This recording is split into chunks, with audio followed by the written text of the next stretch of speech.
Në lajme do të ndiqni përkujtohet sot 8 dhjetori dita e rinisë.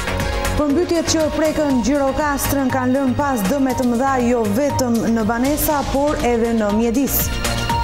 Mjegulla e ngrica kanë pushtuar aksin në Gjirokastër Sarand, mungojnë në këtë segment muret mbrojtëse. Edicioni informativ në televizionin Kanal 7 mundësohet nga Dhjetor.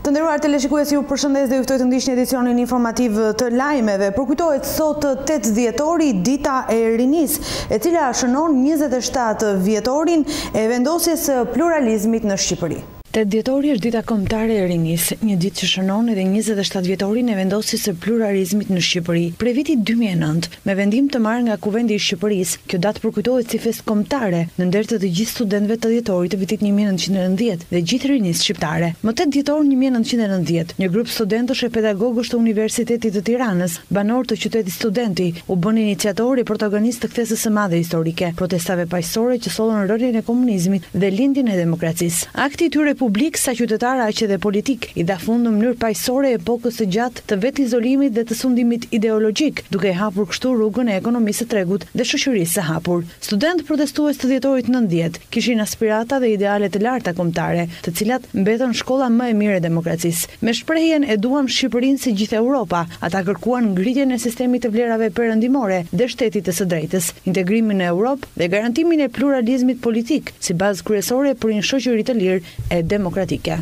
Në të vijmë të tjera informacione, përmbytjet që prekën Gjirokastrën kanë lënë pas dëme të mëdha jo vetëm në banesa, por edhe në mjedis. Forent që përshkojnë lagjet janë pushtuar nga mbetjet, ndërsa bashkia ka ndërhyrë në pastrimin e tyre. Përmbytjet e shumta që prekën vendin ton javën e kaluar kanë lënë pas një panoramë të trisht dhe mbi të gjitha pak të denjë për një qytet si Gjirokastra. Përrejnë të malor kanë sjellë në pjesën e poshtme të qytetit me 10 mbetje urbane, të cilat janë hedhur pa kriter nga banorët në lagjen e sipërmet të qytetit. Bashkia e Gjirokastrën në kuadër të riparimit të dëmeve të shkaktuara nga moti i keq, ka nisur punën për pastrimin e 3 pritave të përrejnve, e përkatësisht atij të Ficos, Granicës dhe atij të lagjes Partizani. Siç e shikoni, ka filluar puna bazë të planifikimit të fondit të emergjencave nga Bashkia e Gjirokastrës në lidhje me marrjen e masave të menjëhershme për të rikthyer në gjendjen e mëparshme të 3 prend kryesor në qytetin e Gjirokastrës, që kanë pasur prurje të konsiderueshme gjatë periudhës së emergjencave dhe shirave të rënduar në Gjirokastër. Kjo punë besoj do të mbaroj për 2-3 ditë, kështu që nëse do të kemi rreshtet të tjera në vazhdim, ne jemi gati dhe me një disiplinim shumë të rregullt të 3 prenjve kryesor që kanë peshën më të madhe për të mbajtur në lidhje me të gjitha masivet e inerteve që vinë nga prend malor. Puna do të vazhdoj edhe në njësitë administrative, ku ne kemi dërguar sot në orët e para të mëngjesit edhe një skrep që është dërguar nga Ministria e Brendshme për të hapur rrugën e Golemit. Ishte nevojshme që të përdorej një mjet më i rënd, të cilin ne nuk e kemi në agjencinë tonë të shërbimeve publike dhe të mjedisit dhe të veterinarisë, dhe kemi problematik edhe në rrugën Karjan Kakos, që morëm masat paraprake në lidhje me krijimin e sigurisë dhe mundësinë e realizimit të lëvizshmërisë me një krah, por puna do të vazhdoj. Gjithashtu jemi duke parë dhe duke konkluduar edhe me firma private edhe për projin e Çullos, sepse aty duhet menduar mirë në lidhje me krijimin e një mundësie, një hapësire për kalueshmërinë e makinave, në mënyrë që në rast se do të kemi përsëri rreshje, ne të mos devijojmë shtratin e projit për të mos rrezikuar banesat për të përmbytur.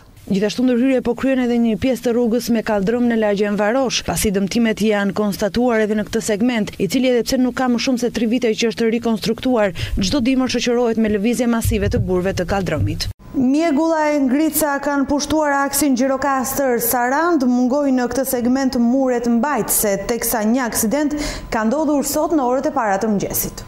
Segmenti rrugor nga qafa e muzinës deri në Bistritë është i rrezikshëm si pasojë e ngriçave të mëdha. Radio Televizioni Kanal 7 sjell pamje nga ky segment rrugor mëngjesin e sotëm, i cili është i rrezikshëm për shkak të prezencës së akullit në rrugë. Po sot në mëngjes, një automjet tip Foristrad ka dalë nga rruga duke përfunduar në një kanal në rrugën nacionale Sarand-Gjirokastër. Fatmirësisht nga aksidenti nuk ka pasur persona të lënduar, ndërsa shkaki i aksidentit është bërë rruga me ngrica. Përveç mjegullës dhe pranisë së ngricës në rrugë, Dhjetra drejtues mjetësh që udhtojnë nga Gjirokastra në drejtim të Sarandës përballen me një infrastrukturë të dobët, pasi në të gjithë gjatësinë e këtij aksi, nga njëri kaj i rrugës mungojnë muret mbrojtëse, çka përbën një tjetër problem madhor dhe është kthyer në burimin kryesor të aksidenteve në këtë aks. Në këtë segment të vështirë rrugor, për shkak të ktesave të shumta, udhëtimi nga drejtuesit e mjetit duhet të jetë brenda normave të lejuara të shpejtësisë. Gjatë këtyre ditëve të vështira në këtë aks, mungon edhe prezenca e policisë rrugore për të kontrolluar e orientuar drejtuesit e mjeteve. Me zhvillimet më të fundit nga rajoni dhe bota, na njohim minutat në vijim.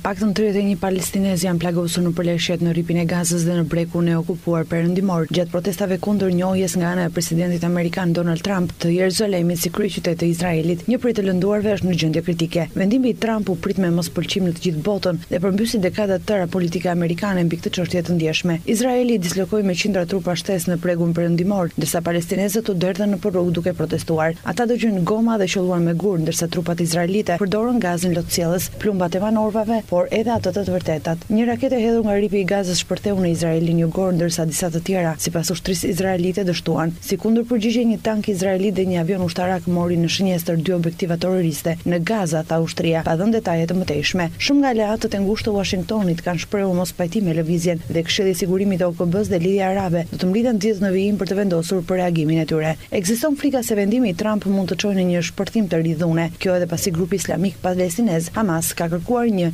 intifad të re. Lideri i Hamasit që dominoi në rripin e Gazës ka kërkuar për një ditë zemërimi të premten dhe tha se kjo do të ishte dita e parë e intifadës kundër pushtuesit. Ndërsa lëvizja Fatah e presidentit palestinez Mohamed Abbas po kërkon të protestojë përmes mjeteve diplomatike dhe ka paraqitur ndërkohë një ankesë në OKB dhe në lidhjen arabe.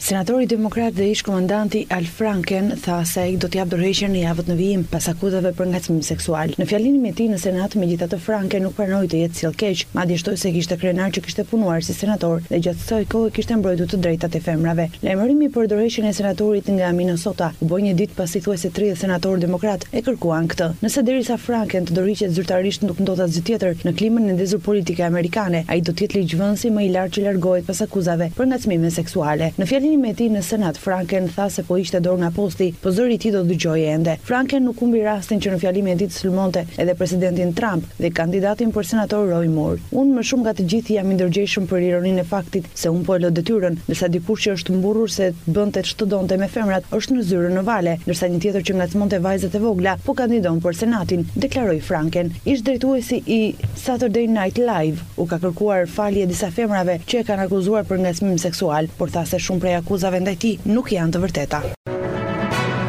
Presidenti turk Recep Tayyip Erdogan bëri në Atinë orën 10:30 për një vizitë zyrtare, i ftuar nga homologu i tij grek Prokopis Pavlopoulos, i cili do të takojë rreth orës 12 pasi të vendosë një kuror me lule në monumentin e ushtarit të panjohur para parlamentit grek. Më pas rreth orës 13:30 ai do të takohet me kryeministin Tsipras, me të cilin do të mbajë dhe një konferencë të përbashkët shtypi pak pas orës 15. Kjo vizitë është një mundësi për të bërë hapa përpara në misin mes dy vendeve, ka deklaruar kryeministi Tsipras, ndërsa në një intervistë për televizionin privat Sky, Erdogan ka thënë se marrëdhëniet këshia midis dy vende i përkasin së shkuarës, por ka kërkuar një rishikim të traktatit të Lozanës, duke parashtruar përsëri kërkesën për deportimin e 8 ushtarakëve turq, quar atisën pas grushtit të dështuar të shtetit për në Greqi. E menjëhershme ka qenë përgjigjja e Atinës zyrtare në të cilën theksohet se traktati i Lozanës është gur themeltar dhe i panegociueshëm me të cilën mund të ndërtohet bashkëpunimi i sinqert i të dyja vendeve. Raportet mbi rishikimin e tij nuk kontribuojnë në klimën që përpiqemi të ndërtojmë në rajon. Qeveria greke synon në këtë vizitë të presidentit turk të mbajë të hapura urat e komunikimit me fqinjen e saj, duke marrë dhe një rol negociues midis Turqisë dhe BE-s, në një periudhë kur shumë qeveri europiane shprehen kundër integritetit të Ankaras në BE. Gjithashtu Atina kërkon përveç zgjidhjes së çështjes cipriote edhe një bashkëpunim të ngushtë për krizën e refugjatëve, si dhe për marrëdhëniet ekonomike. Programi i presidentit turk përmban edhe takimin me udhëheqësin e opozitës Mitsotakis, si dhe një darkë zyrtare mbrëmjen e së njëjtës me homologun e tij grek Pavlopoulos. Të premten Erdogan vizitoi krainën verilindore të Trakës, ku jeton pakica myslimane në Greqi. Lideri i Partisë Socialdemokrate në Gjermani ka përcaktuar linjat e kuqe të bisedimeve për krijimin e një tjetër qeverie koalicioni me Angela Merkel. Në një fjalim në konferencën e partisë në Berlin ku foli për krijimin e Shteteve të Bashkuara të Evropës deri në 2025, por edhe për një rrjet më të fortë sigurimesh sociale dhe distancimin nga energjia e përfituar nga qymyri, Martin Schulz hapi udhën për bisedime më në fund të hapur me Unionin Kristian Demokrat. Ne nuk duam të qeverisim me çdo çmim, por ne edhe nuk duhet të refuzojmë të qeverisim me çdo çmim, u shpreh ai. Antarët e partisë votuan për të lejuar leadershipin të hyjë në bisedime me CDU-n dhe vota i mundëson liderëve të diskutojnë opsione të ndryshme. Përfshirë edhe rinovimin e koalicionit të gjerë, bashkëpunimin informal apo një marrëveshje zyrtare për të toleruar një qeveri konservatore pakicë, duke mos votuar disa mocione të caktuara parlamentare. Në konferencë, lideri socialdemokrat propozoi që vendet anëtare të BE-s të nënshkruajnë një marrëveshje kushtetuese që angazhonte bllokun të ndërmerrte hapa drejt një Europe federale, një propozim që pritet të ndeshet me rezistencën nga Merkel dhe liderë të tjerë të BE-s. Një marrëveshje e tillë kushtetuese duhet të shkruhet nga një konvent që përfshin shoqërinë civile dhe njerëzit e thjeshtë. Kjo marrëveshje kushtetuese sipas tij do t'i prezantohet më pas vendeve anëtare dhe ata që nuk do ta miratojnë automatikisht do duhet të dalin nga BE. Taksistët e qytetit të Sarandës ankohen për policinë rrugore të qytetit. Sipas tyre, gjobat e kripura dhe heqja e patentës po i rëndon ata dhe po rënon ekonominë e tyre familjare, teksa shtojnë se lejohen në qytet të punojnë taksit e palicencuara.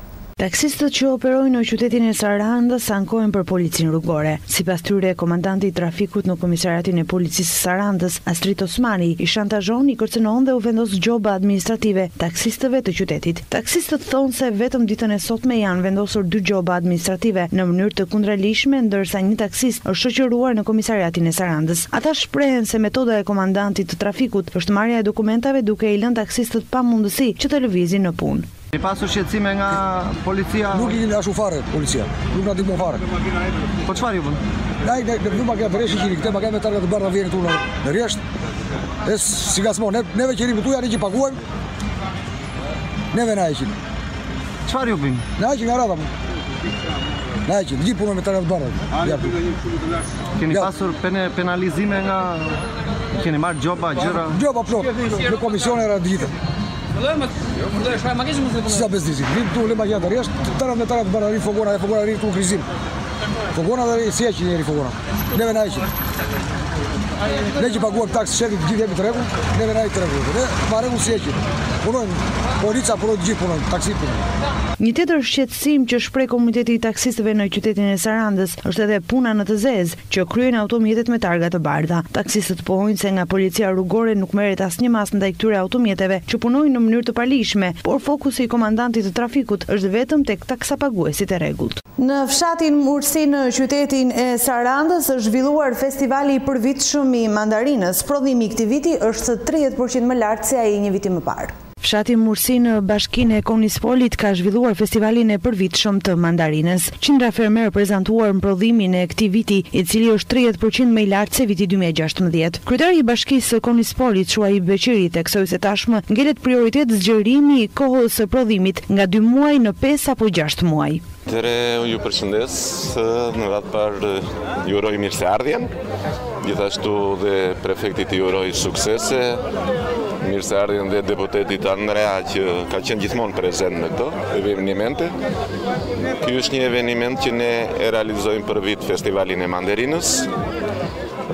Kemi rreth 1000 fermerë që kanë mbjellë tokat e tyre me mbi 750-800 hektar tokë të mbjella me mandarina. Prodhimi si vjetë shkon mbi 20.000 tonë dhe avantazhi si vjetëshëm është që marrëdhënia e fermerëve me tregun, me tregtarët dhe me grumbulluesit është në një stat tjetër. Kemi kërkesa goxha nga biznesi për të krijuar pikat e grumbullimit. Janë krijuar si vjet 3 pika grumbullimi, Agrokonispoli, Doni Frut dhe Kote Farm, të cilat bëjnë grumbullimin dhe bëjmë jo vetëm furnizimin e tregut të brendshëm brenda në Shqipërisë, por dhe tregut të rajonal, por ajo që është e veçantë si vjet kemi dhe eksport. Kemi eksport sepse kanë kontratat e nënshkruara nga biznesi me vende të tilla siç është Austria, Çekia, Polonia. Kemi pasur këto ditë një vizitë nga ambasadori çek në bashkinë e Konispolit, ku e kemi parë realitetin, nga i cili së shpejti ai bashkë me një grup biznesmenësh çek do të bëj vizit këtu për të ngritur pika grumbullimi për ta eksportuar këtë prodhim. Ajo që është si vetë është që dhe çmimi është mbajtur në një standard të mirë, plus që strukturat shtetërore të gjitha, qoftë dogana, qoftë drejtoria e bujqësisë, të gjitha që bëjnë pajisjen me dokumentacionin e saktë që duhet për eksportimin dhe për tregtimin brenda vendit, ka qenë këtu në teren dhe ju ka ardhur në ndihmë të gjithë fermerëve për këtë problem. Nuk kemi pasur problemet që janë hasur, vinë duke u reduktuar problemet e përvitshme. A e njeh mandarina fjalën stok? Jo. Aktualisht ne po ta krahasojmë me vitin e kaluar, në këtë periudhë kishim disa probleme në lidhje me tregun, të cilët patëm disa lloj ndërhyrjesh për stopimin e vjeljeve dhe të qitjeve. Si vjet tregu po ecën mbar dhe nuk ka. Flasim në këtë fazë jemi tani, tregu po ecën me shpejtësinë e duhur. I pranishëm në këtë festë ishte edhe zëvendës Ministri i Bujqësisë Dhimo Kote. Gjatë fjalës së tij ai tha se qeveria do të kthejë vëmendjen tek fermerët, duke dhënë më shumë fonde për ta. Përgëzoj Shuaibin që për herë të tretë dhe do jetë shumë të herë që Shuaibi ka ditur të organizojë aktivitetet e kësaj natyre. I uroj prefektit suksese. I themi mirëseardhje në zonën tonë që shumë mikpritse. 4 bashkitë tona këtu janë bashki që punojnë, janë njerëz punëtor dhe meritojnë vëmendjen e qeverisë. Ne jemi përpjekur, jo vetëm në kohë përmbytjesh, por në çdo kohë jemi pranë këtyre njerëzve dhe besojmë që ndërhyrjet që po bëhen vit pas viti dhe dëmet që do shkaktojë moti do jenë më të pakta. Po duhet kujdes nga të gjithë, që të mos shkatrojmë natyrën, të mos shkatrojmë lumenjt, të mos presim pyjet, të mos mbyllim kanalet, të mos mbjellim ullin në argjinatura, se për ndryshe koha ndryshimet klimatike do na dënojnë rënd. Kjo është një ftesë që u bëj të gjithëve, se të gjithë jemi përgjegjës ose bashkëpërgjegjës dhe për dëmet që kemi shkaktuar të natyrës. Unë i përfaqësoj të dyja ekipet, po nuk harroj origjinën nga kam ardhur, domethënë që jam fermer akoma.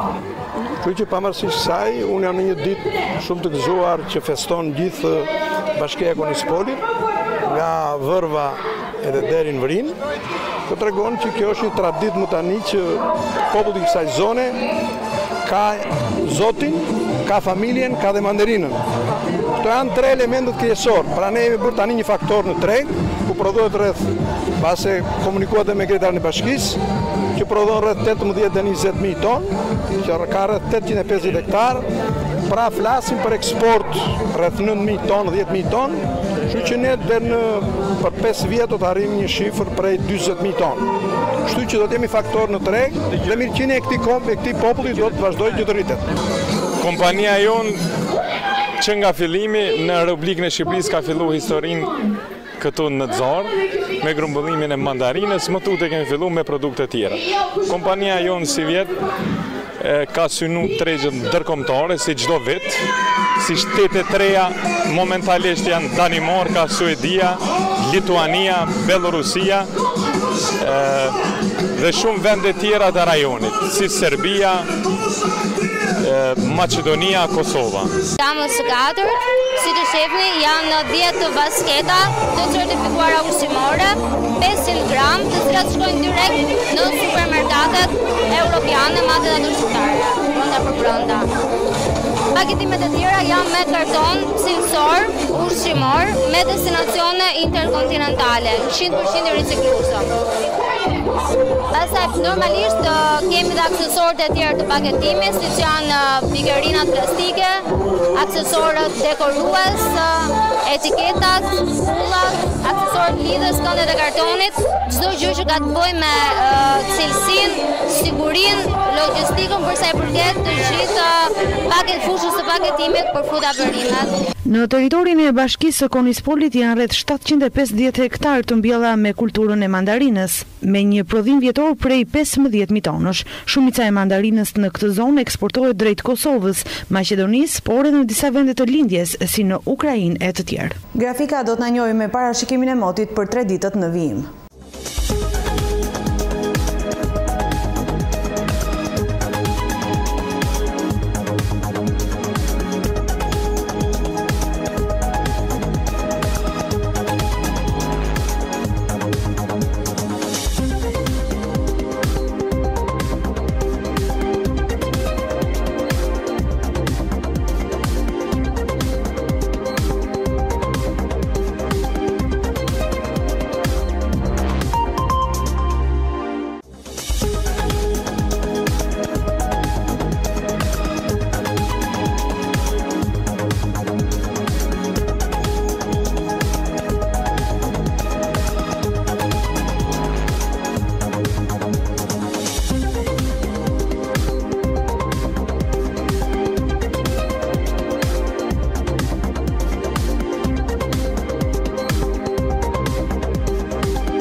Gjirokastër.com, dritarja juaj e informacionit, vetëm në një faqe.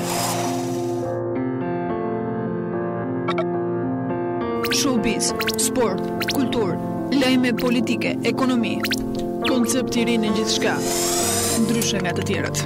Gjithçka në një të vetme. Dritarja juaj e informacionit në çdo hap, kudo që të ndodheni.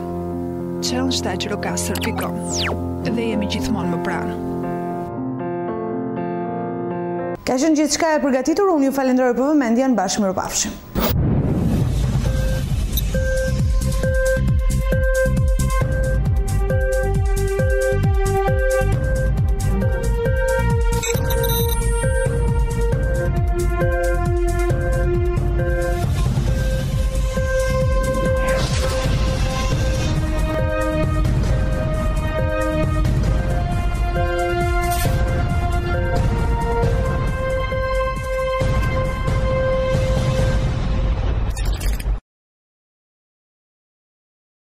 Edicioni informativ në televizionin Kanal 7 mundësohet nga Dhjetor.